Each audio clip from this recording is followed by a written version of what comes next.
Eto naman po mga bossing ko ang aking ituturo sa inyo. Pero syempre mga bossing ko, depende sa bintana ninyo kung marami kayong bintana. Kasi lahat ng bintana namin mga bossing ko, nilagyan ko ng bawang. Dapat fresh na fresh yung bawang ha, matigas, kagaya nito, matigas. Ngayon, pag malambot na yan, pili ka ng bawang na sariwa. Ang bawang mga bossing ko ay humihigop ng negatibong enerhiya. Ako nga po mga bossing, may nakasabit din akong ganito sa screen namin. Wala namang masama, simpleng bawang, mura lang naman ang bawang. Sa screen namin, sa mga bintana, sa bawat sulok ng aming bahay.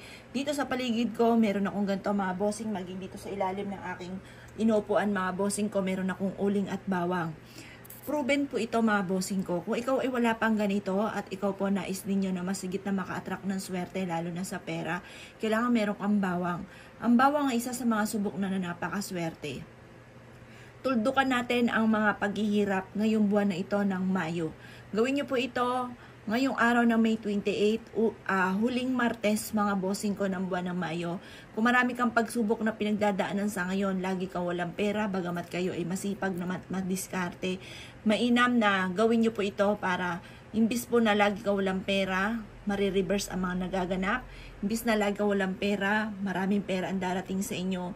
Kayo mismo ay maa-amaze sa dami ng mga blessing na darating. Ikaw mismo ay maa-amaze sa dami ng mga blessing na darating. Proven po ito. Basta may 100% kang paniniwala sa mga mga pamamaraan. Ngayon pa mga bossing ko, ito yung ating bawang. Subok po ito na napakaswerte. Basta kapag ikay merong ganito, mag-wish ka na mula sa puso. Gawin niyo po ito ng mga bandang alas 7 ng umaga. At pagkatapos mga bossing ko, mag-wish ka na nakaharap ka sa gawing silangan mga bossing ko sa naliwanag ang sinag ng araw. Sabihin niyo tulungan kayo sa pagbabago na maganap sa buhay ninyo dahil nagsasawa ka na sa kahirapan. Pero syempre kailangan lalo nyong sisipagan, tiyaga-tiyaga. Huwag kang maiinip hanggat hindi nyo nakakamit ang mga pangarap ninyo. Huwag kang susuko sa hamon ng buhay. Laban lang ng laban. Tapos gawin nyo po ito para lagi kang iniaadya nito kung saan lagi kayo suswertihin. Paborito ko po ito na pampaswerte. Yung bawang, asin, tubig, luya, barya, yan ang mga pinaka-the best para sa akin.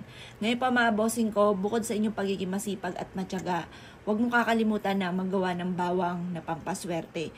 Maglagay ka na sa bintana, sa pintuan ninyo, sa bawat sulok ng inyong tahanan, sa lagayan ng pera, sa bag, sa wallet, at basta checkin nyo lagi kapag malambot na po siya, itapon nyo lamang. Kapag po, kailangan laging fresh na fresh yung bawang natin.